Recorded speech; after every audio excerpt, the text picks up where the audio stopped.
come here to chew bubblegum.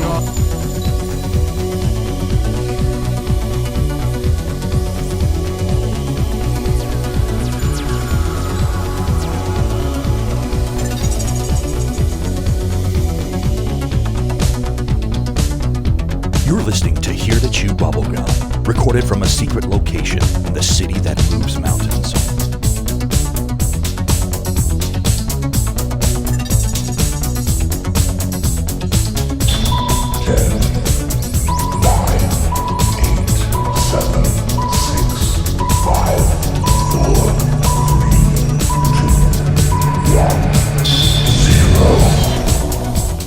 Hello everyone, this is Seth Ambergy from Seth's Daily Podcast in the mysterious Appalachian Mountains with Seth and Earl.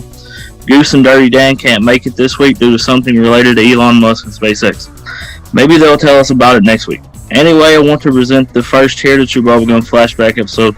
This time we go back to the week of September 21st, 2021. Let's join the show already in progress. I am doing good. You've had one of those days too, huh? I mean, I drove about 400 miles today. Got a whole bunch of stuff to build Honest Rebecca Thoughts. One big bat PC so she can do all of her Twitch and stream. Good. So you're actually going to build the PC yourself? No, my buddy's actually building it right now because that's what he does. Okay. But, I wasn't going to. He's teaching me some of that stuff because, I mean, if it's an IBM or a Dell, your normal off-the-shelf computer, I can do whatever you got to do to it. But that's where my extent stops. I don't know how to do any of that fancy schmancy stuff. Her brother does it. My buddy does it. So right. I'm that guy. Yes. Welcome in to Here to Chew Bubblegum on the radio. We have a special guest for this episode, and I'm talking about Mr. Seth Ambergy from Seth's Daily Podcast. Welcome, Seth. How are we doing, Seth? How's it going, man? How are you guys doing this evening? Doing good. I myself, I've had a busy day like Dirtydan. I've not been building computers or doing anything constructive. I have been sitting around in my underwear, eating Cheetos and watching Netflix. Oh, God, I'm so jealous. How you doing, Dirtydan? Brother, I am whooped, but I am excited because we are doing this radio show yet again this week. Yes, we are. And we have a lot of big news coming up. We're not going to drop it on you all at once. In segment 3, I'm going to make a very special announcement dealing with a new segment on the show in a couple of weeks. We got to wait till the third segment? Yes. You have to stick around for that, but it's going to be worth it because it's ear candy to the extreme. All right, I guess I'll stick around. And we also have some other big announcements coming up. You want to be sure to tune in to the podcast next Sunday. Actually, when you're hearing this, to check that out. There you go. Several announcements. We're going to start out with some listener email. Dirtydan, I'll let you start. And Seth, after we read each email, you being a guest, I'll let you give your opinion on some of the email that asks questions, and then we'll jump in. So, Dirtydan, take it away. All right. First email this week we got is from last name Sloan. It says, hey guys, last week's radio show and the roundtable show was awesome. You guys have really stepped up your game. Well, thank you very much, last name Sloan. Seth, what's your comment on that email? My comment is that people love it that you guys are talking about stuff that a lot of people don't have the guts to talk about and stuff, man. Well, thanks. That's definitely a great thing for today's world. Censorship is a bunch of bullcrap. So, yeah, man, definitely love what you guys are doing, and the fans are loving it as well. Well, thank you very much, Seth. And before we go any farther, if you've not saw it yet, Dirtydan and I, just a few days ago, did an interview with Seth on Seth's Daily Podcast. We sure did. And that was the only second time that we've ever done an interview. And that was the first time that we ever got kind of personal, where we wasn't talking solely about UFOs or other strange events. We were actually talking a little bit about ourselves. So be sure to check that out. You know, for anyone that missed it, I'm a Leo in Cancer. I'm 30 years old, and I like long walks on a moonlit beach. But again, Seth, I want to thank you for having us on. That was a lot of fun, and we look forward to doing it again. Heck yes. Absolutely. Be on the lookout for October. Yes, definitely. The next email is from Mothership. Goose and Dirty Dan, this is my first time writing in. I've listened to the show since January. I just wanted to share this with you and the rest of the Here to Chew Bubblegum family. I hope that you guys and everyone are well, and to let you guys know that you're always in my heart. Roswell. Well, thank you very much, Mothership. That means a lot to us. We appreciate that more than you know. Yes, we do. Dirty Dan? Mr. X from Planet 9. Hello, Mr. X. He's wrote in before. Yes. Well, so his last name's Sloan. Yes, he has. But in your opinion, what cell phone would be better for taking pics of the sky in the daytime? An iPhone or Samsung? Well, I personally have an iPhone. Uh-huh. I've personally had 43 iPhones. Okay. And one Android. And that that first Android didn't even make it out the store before I smashed it in my hands. Really? Yeah, Why? because it's not what I wanted. I wanted a flip phone. Well, then why don't you just turn it back in instead of smashing it? Nope. So this is how it went down, all right? As you know, Goose, I am not easy on phones. Right. This is back when I had Verizon, and I had the Boulder G Zone or GZ1 flip phone, the orange looking rock thing. Gotcha. And I had my Nextels. Well, my Boulder got a little hot in a fire and had to take it in because it didn't work. All the keys were melted together. Exchanged it, and homeboy trying to pull one over on me and get a commission gave me the slickest, most newest, expensive phone he had. That happened to be an Android. Touchscreen. Okay. Never used one before. Didn't even have an iPod Touch at this point. Okay. I was still living in my flip phone stone age. I said, I want the phone that I brought in. I have a warranty on it for a reason. I'm not paying you $300 some odd dollars extra for this phone. That's not what I asked for. Well, you have to wait for my manager to come in then if you want to do this refund. I'm not doing it. I said, okay, I'll wait. When's your manager coming? Well, he comes in on Wednesday. It's Monday, by the way. Right. I said, if you want me to wait, then I will literally wait here, and you will have to call the cops to have me removed when you try and close your store, because I'm not leaving until you put the right phone in my hand. He goes, it's a perfectly working phone. And I said, no, it's not. I want my phone. Well, what happened then? I was removed from the store. I would say so. Seth, what's your opinion? The best phone to take a picture of the daytime sky, an iPhone or a Samsung? Oh wow, that's a very good question, man. I mean, honestly, if you want me to be 100% honest with you, I love Samsungs but I also love iPhones as well, man. Honestly, probably an iPhone, just to be 100% honest with you. I mean, I got this 12 Pro Max. Like, I finally have a current phone model. Yeah. Like, I got it when it was still current, not 4 models behind. Right. And I'll tell you what, I wish I would have gotten over my no home button thing earlier, because the quality on these pictures are that good. Absurdly astounding. Right. Well, I've got an iPhone XR, the one with the long-lasting battery. That's the reason. I mean, mine's a few years old, but all I've ever had is an iPhone and a Motorola Razr. So, I mean, you had a Razr? Yes. You would. Dude, those were like the best flip phones ever. Those were indestructible. No. Yes, they were. Every one of my Nextel phones has been a flip phone. No. And they have been indestructible. I dropped one 85 foot, and it still worked. Yeah, but I didn't want to pack around a rock in my pocket. That's why I had a Motorola flip phone. Yeah, but see, I'd have broke that just putting it in my pocket. I'd have sat down, and it would have gone crunch. Well, so that means your booty's too big. I don't have a booty. Oh, okay. We're going to go on to the next email. Mr. X from Planet 9. I already read that. Yes, I was going to say thank you. Oh. And Dirty Dan votes iPhone. I vote iPhone. And what did you say, Seth? iPhone. Did you vote iPhone as well? Okay, and Seth votes iPhone as well. So from all of us here to Chew Bubblegum, we go for iPhone. Rebecca would say iPhone as well. Okay. So unanimous iPhone, that means go for a Samsung. Okay. The next email is from Reed. Hello, Goose and Dirty Dan. I've been watching some shows on Amazon Prime, and I have come to the conclusion that I hate that one show, Paranormal, Fact or Faked. They spent the entire show coming up with ridiculous explanations for ghosts and UFO stuff. Have you saw it? If so, what are your thoughts, Roswell? Seth, let's start out with you. Have you saw Paranormal Fact or Faked? No, I never had, but if you watch a lot of these, what's that? Don't waste your time then. Don't waste your time, yeah. But yeah, man, if you watch a lot of these ghost hunting shows or even Bigfoot shows, they're going to try to get the best entertainment value so more people will watch. It's not going to be about great evidence. It's just going to be more about entertainment. I had not heard of this show to this email. Now, I had heard of the old Fox show, Fact or Fiction. I used to love that. I don't think this is the same thing. I have never saw this. So is it not worth watching?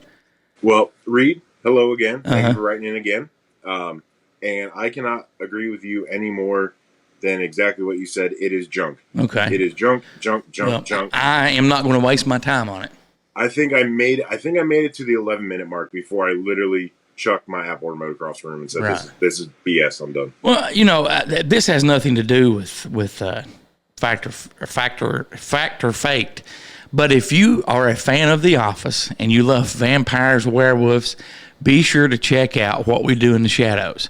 I have binge watched that. What We Do in the Shadows. Text that to me.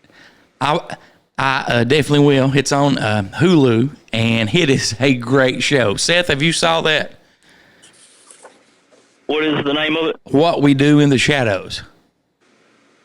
No, I've never seen that. Yeah, it is definitely good. Dirty Dan, I would definitely text you that. Go ahead and read the next email. Dirty Dan. All right. We got Jimmy writing in. Says, "Hey, here to chew bubblegum. I love the Roundtable show. Can't wait for part 2. The ending, what climactic. Keep the ear candy coming, Roswell."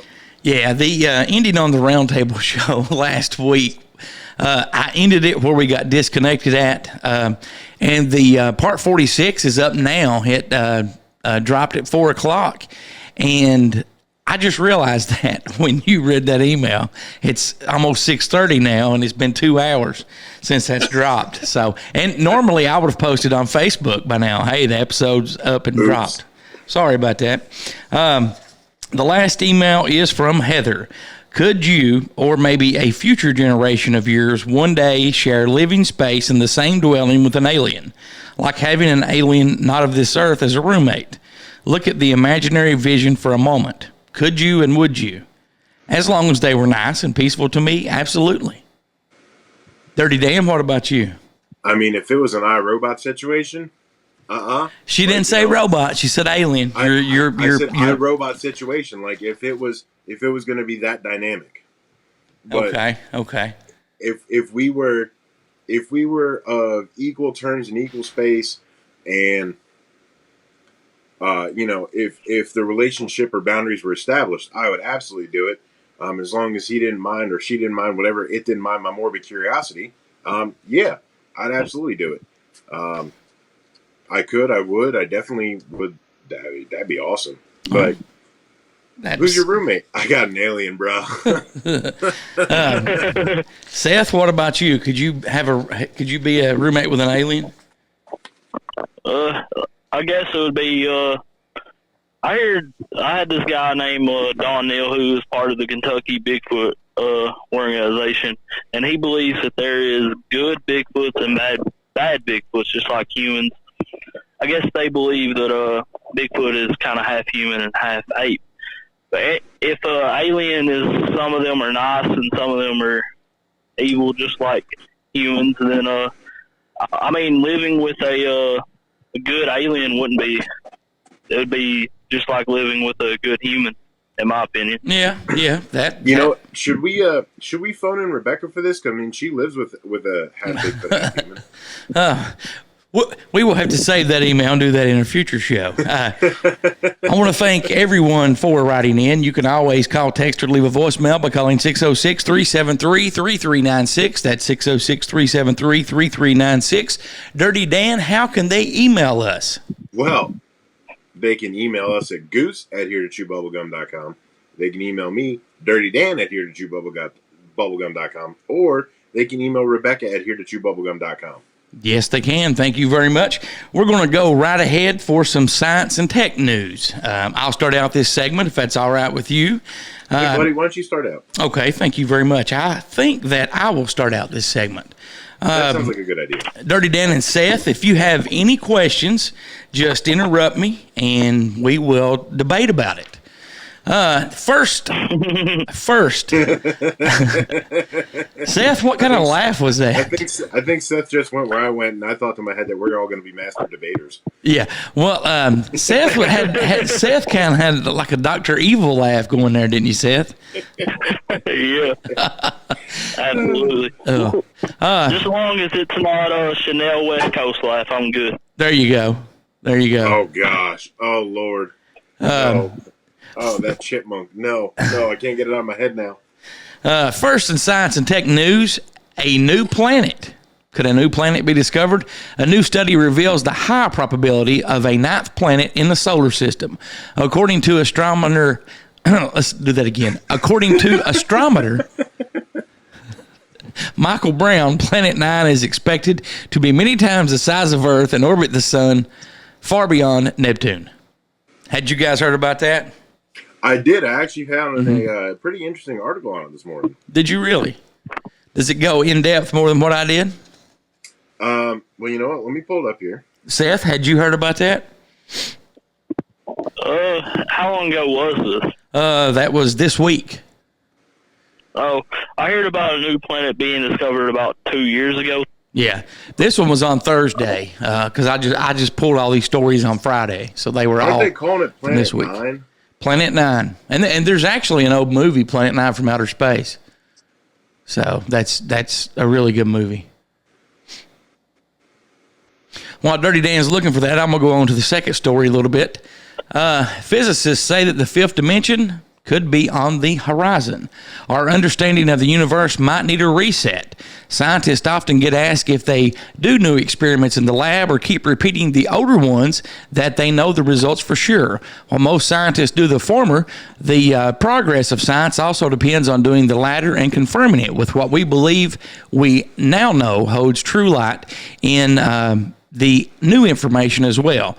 When researchers of the National Institute of Standards and Technology looked at the structure and properties of the much-studied silicone, again in the new experiments, the revelations shed light on a possible region for finding the, quote, fifth force.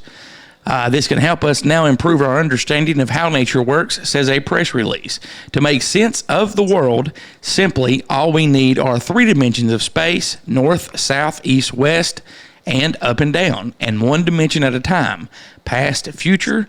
But as Albert Einstein suggested in his theory of gravity, mass warps the dimensions of space-time. Apart from gravity, the only electromagnetic force that was known in the 1920s, Oscar Klein and Theodore Kolzman proposed the fifth dimension theory to explain the forces of nature on BBC's Science Focus Explains. Fifth dimension.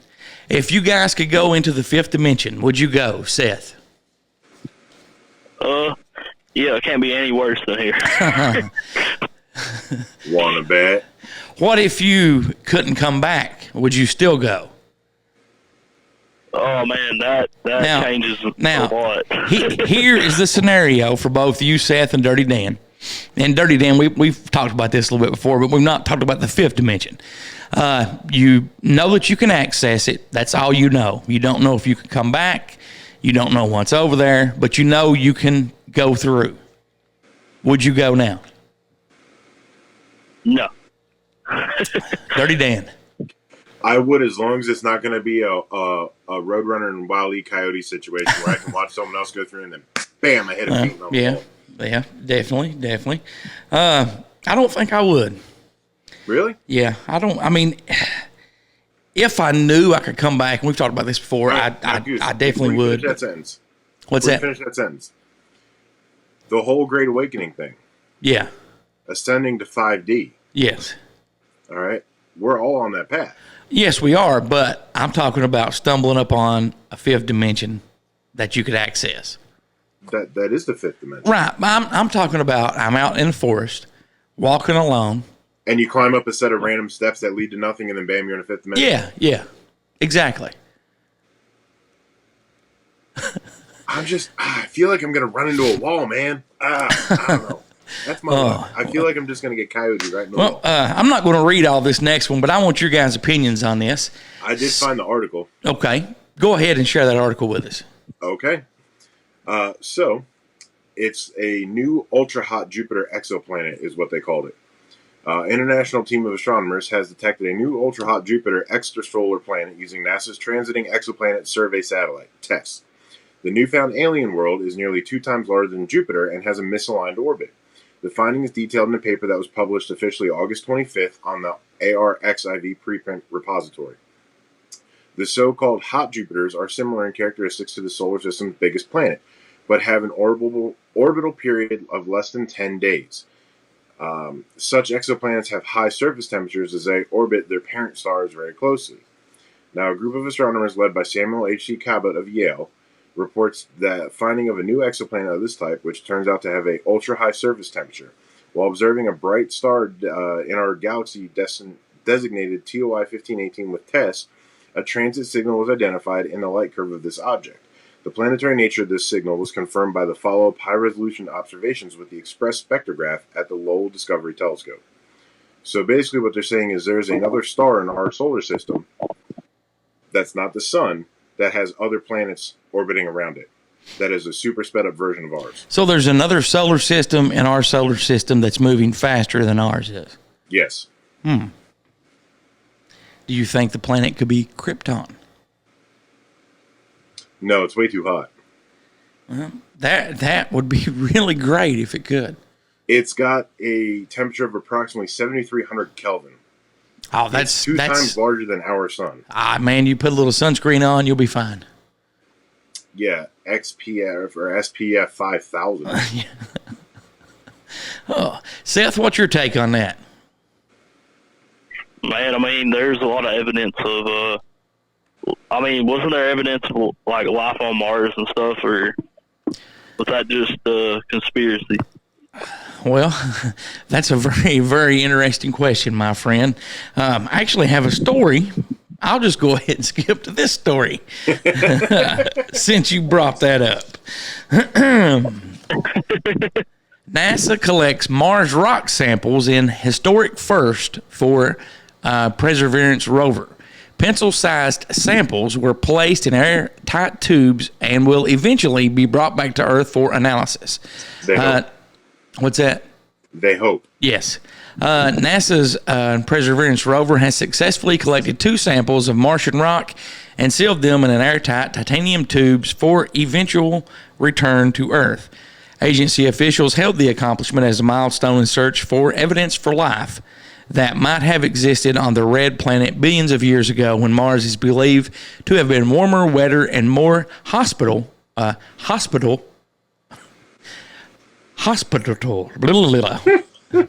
Dude, I get so tongue-tied sometimes. World. Anyway, the rover's first collection effort failed last month when a sample taken from another site crumbled before it could be placed in the collection tube. That's a sad day. Very sad day. Okay. Seth, you opened up this can, so this is for you. You guys buckle down and get ready, okay? How do we know, honestly, let's start with this question, that the pictures that they have sent back are actually pictures from Mars? In that case, how do we know that pictures they've supposedly sent back from any planet's surface are the actual pictures? There is no way to know that. Just because they put that out there and they said, hey, this is what Mars looks like. Hey, this is what Pluto looks like. Hey, this is what Neptune looks like. There's no way to know it because NASA has the technology and have for years to refurbish, airbrush, take out whatever they want to. So you do not know if that is a legit picture. Now, and I don't have this story in front of me. There's actually I came across it on TikTok. there's a guy, or it might have been YouTube. There's a guy that supposedly has access to powerful telescopes that lives in the United States on the western coast that has tried to share pictures of Mars, and they've always got taken down. Now, the pictures that he shares mostly are what you see, a red planet, but there's one section of Mars that appears to have trees and lakes and so forth on it. Seriously. I will send you that video. Dirty Dan? Did someone forget to put the green screen overlay in it? No. This guy does not work for NASA. This is his own thing, you know. And it definitely, and it's not a big forest, but there is enough trees to create a forest. Just little bush, not big bush. No, I'm talking about trees. Let's say the whole area. I have to see it. Let's say the whole area is all right. You have to see it. Why? Because you've been brainwashed to think that what NASA's put out. No. is, You okay. know that's not true. Right. I want to see it for myself before I form an opinion on Okay. it, not based on what someone else is saying. No Okay. offense to you, Goose, but I'd like to see it. Okay, Seth, what's your thoughts on that? Do you believe that NASA has accurately put photos of everything that they've? Do you believe the photos that they post are real? I'm with Dirtydan. I would have to watch that video and stuff to form an opinion on that. But I will say this. There is evidence that NASA has faked the moon landing, but that's a whole entire different topic. Yeah, it is. I you know, you brought up another rabbit hole. Dirty Dan shaking his head. I don't know if it's been faked. First, I'm going to say I think we landed on the moon. How long were we there? I have no idea. I was actually watching something on Netflix last night that was talking about the moon landing and stuff, and we'll discuss this in another episode. Let's just say that after they landed, well, let's say first that I believe that the live feed, quote, live feed from the moon, I don't think it was live. I think there was a delay. And shortly after they landed and walked on the moon, there was supposed audio problems or camera problems where NASA said the camera's overheated. And you can go look this up. That is true. NASA did state that the camera's overheated. But you have a lot of ham radio operators that heard the astronauts talking about, what is that over there? There's other ships watching us. And they switched channels to the medical frequency, not the main feed, to discuss this. Had you ever heard that, Seth? Yeah. I've Okay. heard that they actually seen aliens and stuff. Yeah, and that's what I'm getting to. There was several ships. There was even structures that they saw. Let's not forget about the dark side of the moon and the 33rd degree Masonic ritual.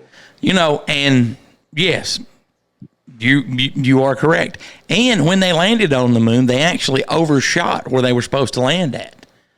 Which is why they encountered some stuff they weren't expecting. Exactly. And that cost them a lot of fuel and stuff as well. So. And let's not forget that space is extremely cold, right? Yes, that is what they say. So, it's been recorded due to, some of our stealth and reconnaissance aircraft being up so far. If it's so cold, then how can a small electronic power device overheat without being too close to a very extreme heat source of something else already there? That's a good question. Go ahead, I'll wait. I have no answer for it. We're in radio. They hate dead air. So. Dirty Dan, I'll let you continue on with your story. All right. Well, we're going to switch keys here a little bit. Okay. And it's researchers reveal key discovery in Bermuda Triangle wreckage. It has a story to tell. A new History Channel documentary reveals an important discovery in a 76-year-old mystery involving 5 aircraft, 14 airmen who disappeared in the Bermuda Triangle. It's a mystery that has endured for 76 years in a fabled area that many sailors and aviators have long said contains supernatural forces we don't understand. On December 5th, 1945, 14 airmen flying 5 World War II torpedo bombers called Avengers took off from a naval air station in Fort Lauderdale on a routine training mission over the Bermuda Triangle and were never seen again. The U.S. Navy even sent a Martin Mariner search plane out at the time to find the missing aircraft, and that plane and its crew of 13 also disappeared. A new scientific investigation into the mysterious disappearance of the aircraft is the focus of the History Channel documentary History's Greatest Mysteries, narrated by Lawrence Fishburne, that will air next week. Or, well, this week. Right. Harry Sanders got a preview of the documentary on today, Tuesday, as the mission's lead underwater explorer shared findings from the year-long scientific mission in the Bermuda Triangle, an area off the coast of Florida that extends southeast to Puerto Rico and north to Bermuda. As they were searching, they came across a weird screen on sonar, and they started trying to figure out if that looked like a turret. Emotions were running off the chart suddenly. Could this be an Avenger? It in fact was the wreckage of one of the Avengers, leading to the question of whether it's an Avenger from the mysterious Flight 19 that disappeared, or a different one. And that's a real question, Burnett told Sanders on Today. We don't know yet, because a lot of people don't realize that there are hundreds of aircraft lost on this coast off of Florida. This potentially might not be one of the Avengers from Flight 19, but it still has a story to tell. And knowing what this aircraft is, we know where the Flight 19 isn't. Since 1930, more than 325 planes and more than 1,200 ships have disappeared, crashed, or sunk into the Bermuda Triangle, which is an area roughly the size of Alaska. Sailors and aviators have often speculated over the years that Bermuda Triangle contains inexplicable forces that could potentially mean the presence of extraterrestrials, which Barnett is not buying. However, there are undetermined sourced radio waves or radio frequency waves coming from that area. He believes, however, the wreckage of Flight 19 is out there, but not that the ship went down for any reason straight out of the Close Encounters of the Third Kind. However, there's no evidence to disprove that otherwise. Not one bit, he told Sanders. I rank it with the Easter Bunny and the Tooth Fairy, although I can't prove those are not real either. Oh. Yeah, well. What do you think about the Bermuda Triangle, Goose? I think that something is definitely up there that we've not been able to explain yet, because there's too many things that have happened in that area to be a coincidence. What about you, Seth? What's your thoughts? Man, if you look back on how many ships have gone missing in that area, I mean, dude, there's never been a ship that's been in that area that's came back, has there? No, there's never been one come back. I mean, you know, and that's not true. I've been in it. Okay. Well, yeah. And I was getting ready to say, you do have some ships and planes that do successfully go through it, but you have others, the ones that have, like Radio Mayday, have never been recovered.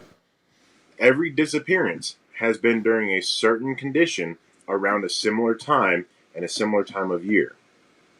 Really? So they all happen at the same time of the year, disappearances and so forth. There's 2 times of the year when, and it's actually from everything I've read, it's EMF or electromagnetic frequencies that are coming out of there. So if you have EMF, I mean, that's what they're literally using as weapons in the military, are focused and supersonified EMF waves through that LSAT or LSAR.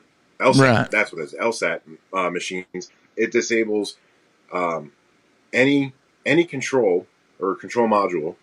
It will literally burst the eardrums out of anybody, and they can turn it up and they can change frequency waves from like 4 gigahertz to like 1400 gigahertz. Wow! So I mean, it's everything from something that we can't hear that's enough to make ripples in the water, all the way up to above a dog whistle.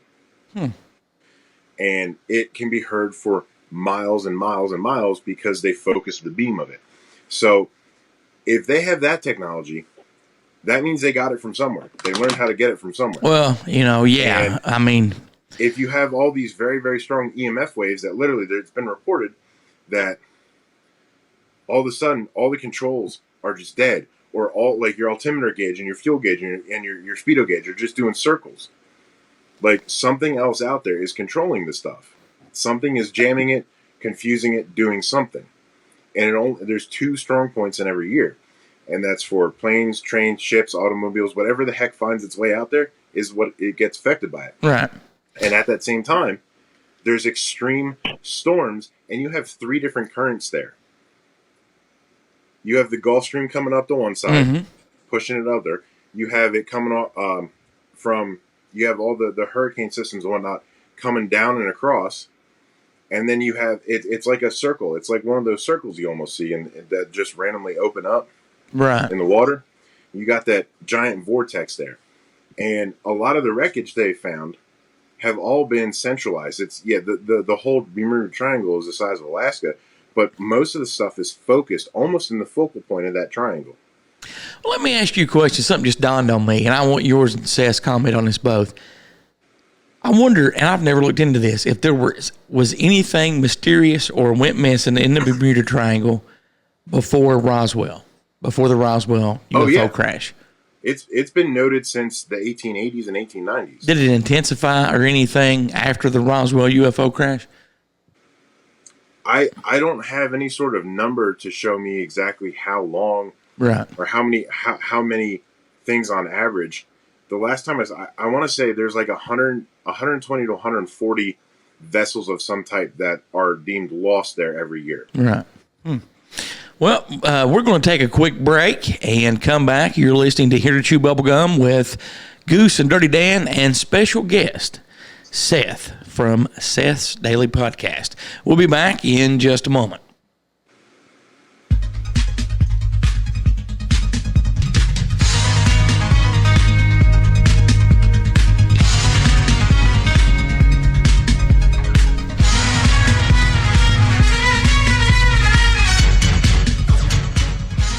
Are you a horror movie fan? Yeah, I dig horror movies. Are you searching for a great internet horror talk radio show to listen to? Why, sure, that sounds quite spiffy. Then you need to tune into deadpit.com. It's the original horror talk radio show. Dead Pit is a show by the fans and for the fans. Uncensored and unbiased opinions are the goal of the show, giving fans honest reviews on new films and vintage classics of the horror genre. Make deadpit.com your #1 horror station destination. Take a lighter look into the darker side of the world. Join Elliot, Gertie, and Beagle as they jump into the dark abyss of hauntings, fables, UFOs, and beyond. The Spooky Family Podcast. You can find them where you listen to quality podcasts.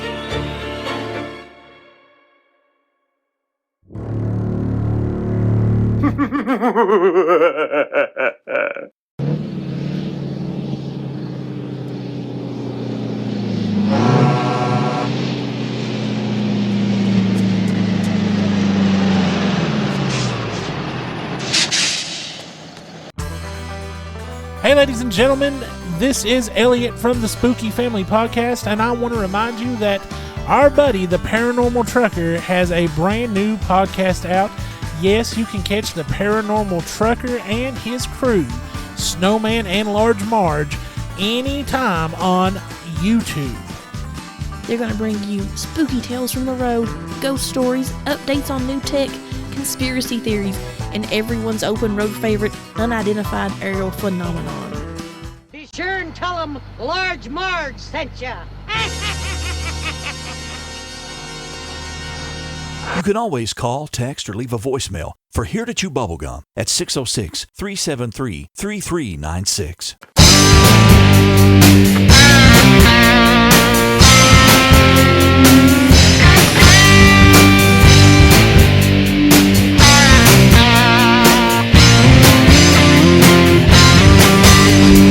Am I dirty? Am I ugly? Is my soul gone? Are you watching as I'm bleeding? Needles in my veins.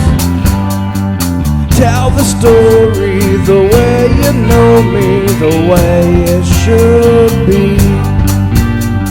Close my eyes Let them rest now, for I'm not awake. And I wanted to be your friend. And you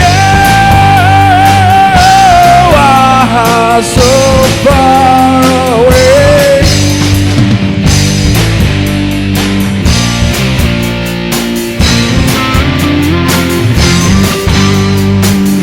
That numb me, you that lost me somewhere far behind. Drive the roads, confess the ways, stones that are thrown. Indiscretion, indisposed of, feeling inside.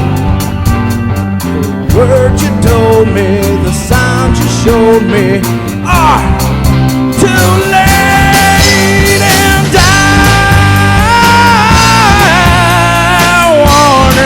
To be your friend, and you are so far away.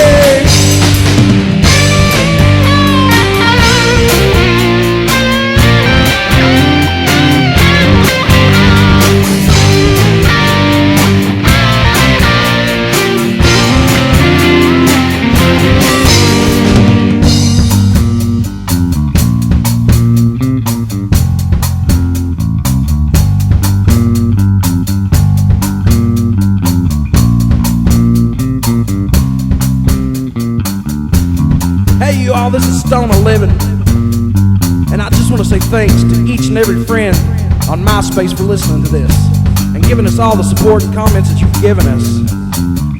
And this goes out to you, my friend. And I wanted to be your friend, and you are so far away. You are so far away.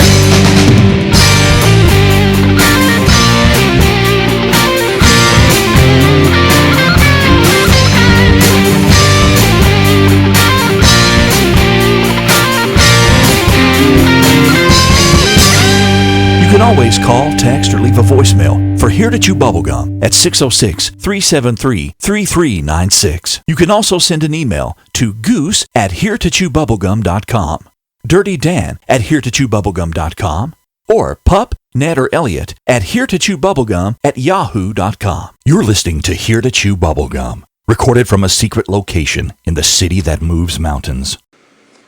Welcome back to Here to Chew Bubblegum with Dirtydan and Goose and me, Seth Amberg, the special guest. Thank you very much, Seth. Thank you very much. I think Dirtydan liked that because you said his name first. He's shaking his head yes on that. Yeah, got sealed I did, You've done a great job, Seth. And we thank you for being on this episode with us. And Seth will also be on the podcast that is premiering now. So be sure to check it out, episode 47. Heck yeah. Dirtydan, we're going to start out segment 2, and we'll probably combine segment 2 and segment 3 for sake of time. I'll let you go ahead. All right. Well, in 3 short days from now, SpaceX Inspiration 4 mission will send 4 people with minimal training into orbit and bring space tourism closer to reality. On September 25th of 2021, the next batch of space tourists are set to lift off aboard a SpaceX rocket. Organized and funded by entrepreneur Jared Isaacman, the Inspiration 4 mission touts itself as the first all-civilian mission to orbit and represents a new type of space tourism. The 4 crew members will not be the first space tourists this year. In the past few months, the world witnessed billionaires Richard Branson and Jeff Bezos launching themselves and a few lucky others into space on a brief suborbital trip. While there are similarities between those launches and Inspiration 4, the mission is being paid for by one billionaire and is using a rocket built by another, Elon Musk, my mans. The differences are noteworthy. From my perspective as a space policy expert, the mission's emphasis on public involvement and the fact that Inspiration 4 will send regular people into orbit for 3 days make it a milestone in space tourism. The biggest difference, though, between Inspiration 4 and the flights performed earlier this year is the destination. Blue Origin and Virgin Galactic took, and in the future will take, their passengers on suborbital launches, meaning not actually space, just like the FAA said. Their vehicles only go high enough to reach the beginning of space before returning to the ground a few minutes later. However, SpaceX's Falcon 9 rocket and Crew Dragon vehicle, however, are powerful enough to take the Inspiration 4 crew all the way into orbit, where they will then circle the Earth for 3 full days. The 4-person crew is also quite different from the other launches. Led by Isaacman, the mission features a somewhat diverse group of people. One member, Sean Proctor, won a contest among other people who uses Isaacman's online payment company. Another unique aspect of the mission is that one of the goals is to raise awareness of and funds for St. Jude's Children's Research Hospital. As such, Isaacman selected Haley, I can't pronounce her last name, a physician's assistant at St. Jude's and Childhood I had never heard of that last name. That is fascinating. It is. And she's going to participate in the launch. The final crew member, Christopher Sembrowski, won his seat when his friend was chosen in a charity raffle at St. Jude and offered a seat to Sembrowski. Because none of the 4 participants have any prior formal astronaut training, the flight has been called the first all-civilian space mission. While the rocket and crew capsule are both fully automated, no one on board will need to control any part of it for the launch or landing. The 4 members still need to go through much more training than other people on suborbital flights, though. And in less than 6 months, the crew has undergone hours of simulator training, lessons in flying a jet aircraft, and spent time in a centrifuge to prepare them for the G-forces of the launch. Social outreach has also been an important aspect of the mission. While Bezos and Branson's flights brought on criticism of billionaire playboys in space, Inspiration 4 has tried, with mixed results, to make space tourism more relatable. The crew recently appeared on the cover of Time magazine and is the subject of an ongoing Netflix documentary. There have also been other fundraising events for St. Jude, including a 4-mile virtual run and the planned auction of beer hops that will be flown on the mission. Sending a crew of amateur astronauts in orbit is a significant step in the development of space tourism. However, despite the more inclusive feel of the mission, there are still serious barriers to overcome before average people, in quotes, can go to space. For one, the cost still remains high. Though 3 of the 4 are not rich, Isaacman is in fact a billionaire. And he paid an estimated $200 million to fund this entire trip so far. The need to train for a mission like this also means that prospective passengers must be able to devote significant amounts of time prior to prepare, time that many ordinary people just don't have. Finally, space remains a dangerous place, and there will never be a way to fully remove the danger of launching people, whether untrained civilians or seasoned professional astronauts, into space. Ta-da! Would you go if someone offered you a seat? Yes, I would. How about you? Absolutely. Because Elon Musk is my man's, as you heard, and doesn't have phallic-shaped rockets, and doesn't make a plane do the same thing it has done for the past 12 years. This guy's doing something. So yes. Yeah, I'd happily participate. What about you, Seth? Would you go? Man, I don't know, man. That's a tough question. You would go to another dimension, but you don't know if you go into outer space. I don't know, but yeah, man. Because I'm just scared of heights, man. I was just going to ask, are you scared of heights, Seth? Yeah. Hey, there is nothing wrong with that. That is a fascinating story. You know, we are in a technology boom age. I mean, this is a great time for technology and so forth in this day and time. Would you not agree? Absolutely. I 100% agree to that. Moving on to moving on to secrets hidden in plain sight, and I'm going to go over a few of these, and you guys please comment on them after I get done reading about them. Gustave Eiffel's private apartment in Paris, France. On the 3rd floor of the Eiffel Tower, there's an apartment that belonged to Mr. Eiffel himself, where he greeted esteemed guests, including Thomas Edison. Today, the room where Mr. Eiffel and Edison met have mannequins of them, and this is open to the public. Did you know about that? I had no idea. Me neither. What about you, Seth? No. That's definitely interesting for sure. Okay, what about this one? Wait, now, Goose. Yes. I got a question for Seth. Okay. Since you're scared of heights, would you go sit with the mannequins instead? Nah, man, because watching watching Ghost Adventures and stuff. You see them dogs that are haunted, man. As a former ghost hunter, man, hence the word former. There's a reason why I'm a former ghost hunter. All right, Seth, I've got another question for you closer to home. I assume, being from Knott County, you've been to Kings Island, correct? When I was a little kid, yes. Okay, did you go up in the tower at Kings Island? Absolutely not. Okay. What is your favorite ride at Kings Island? Man, I don't even think I rode any rides, man. I was like 4. Really? Okay. Yeah. Back when I was a young boy. Do you like popsicles? I've got some in the cellar. You want a popsicle? Come back here, Chris. Floor 103 of the Empire State Building in New York. Everyone knows that there's an outlook platform on floor 102 of the building. However, you can enjoy the view from the 103rd floor too, where there's a small room with a low balcony. It's only open for staff and VIPs. Did you know of that? I did. Okay. I did actually know that. I did not. What about you, Seth? No, I had no idea. All right, and last on this list of secrets hidden in plain sight, the Cave of Evil Spirits at Niagara Falls in Canada. Down the road from the waterfall, there's a small cave of the evil spirit. An Indian legend has said that for many years ago, an evil spirit became trapped in this cave. From then on, everyone who visited would be cursed with a life of misfortune. Visit this secret place if you dare. Ha ha ha ha ha. Did you all know of that? I'm pretty sure Rebecca's actually told me something about that because she used to drive to the reservation to get smokes because they're like $20 a carton. Right, and because her family's from Diet Canada. Right. So so she's been to Niagara Falls. Do you think she's ever been to the Cave of Evil I've even Spirits? been to Niagara Falls. I mean, they stopped me from going down the falls on the barrel, but I've been there. Oh, okay. Well, man, they shouldn't have stopped you. They should have let you done that. No, they said I'd have done damage to the falls when I went down. Oh, okay. Got you. Well, we're going to move on to segment 3 and discuss this, and then we'll probably wrap it up a little bit. Coming up in the future on the radio show and podcast show, we will have a new segment entitled Believe It or Not, and not is spelled K-N-O-T-T, with Justin Perkins from Talk Junkie and myself. And basically what we're going to do on this, we're going to take a story each week.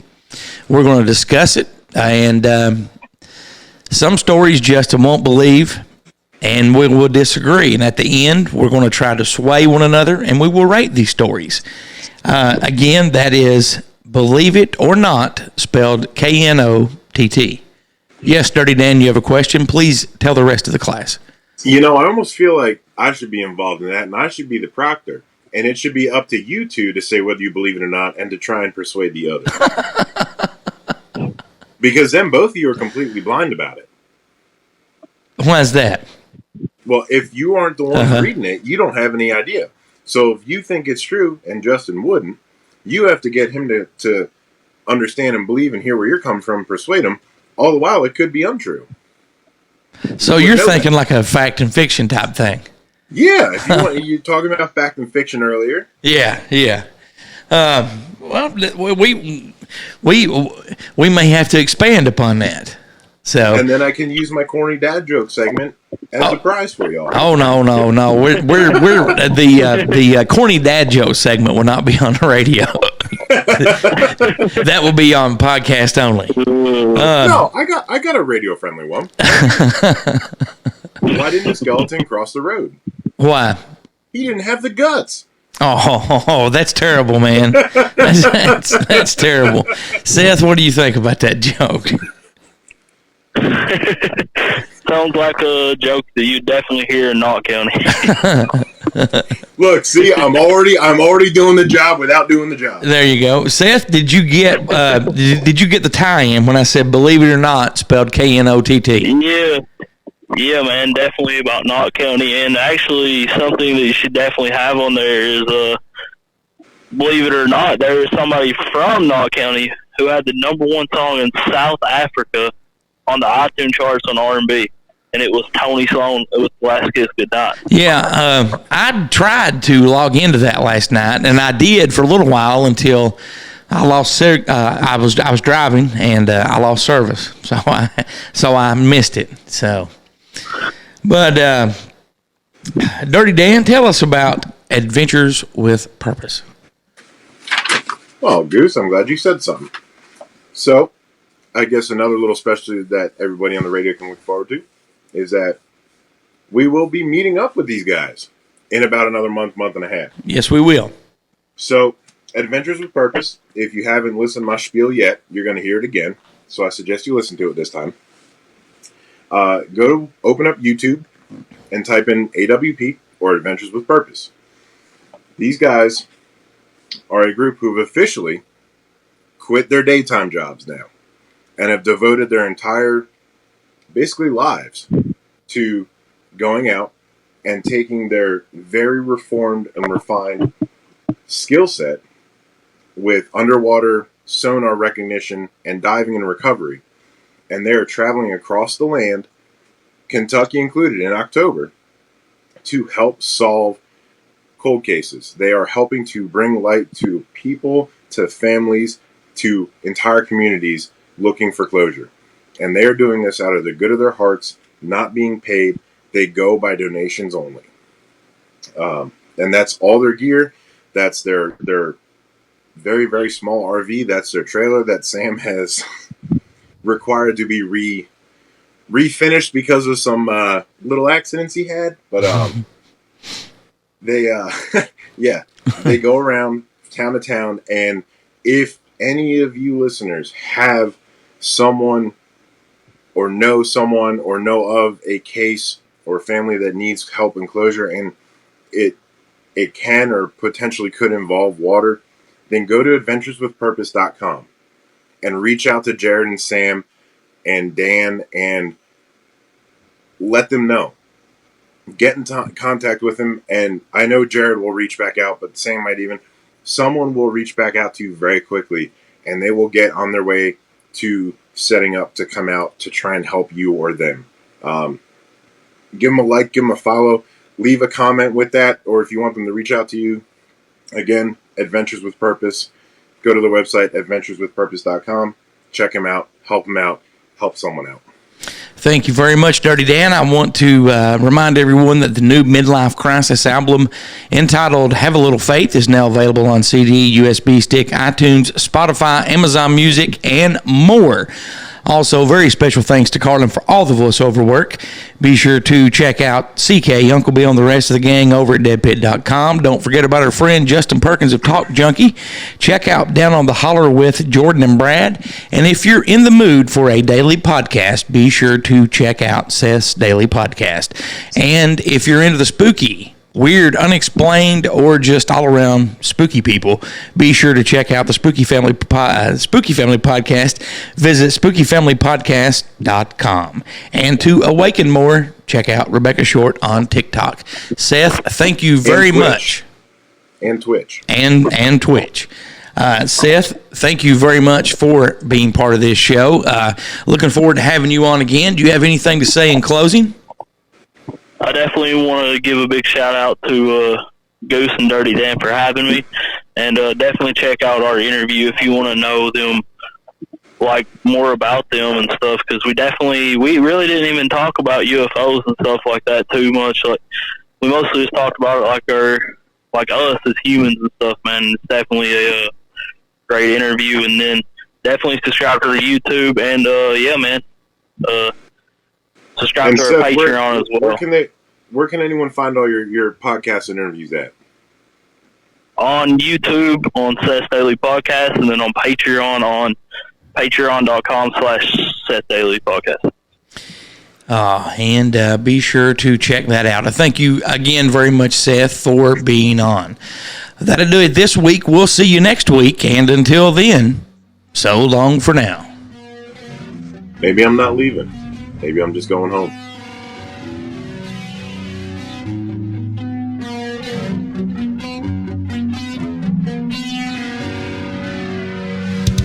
Thanks for listening to Here to Chew Bubblegum. Tune in next time as we dive deeper into things the government doesn't want us to know.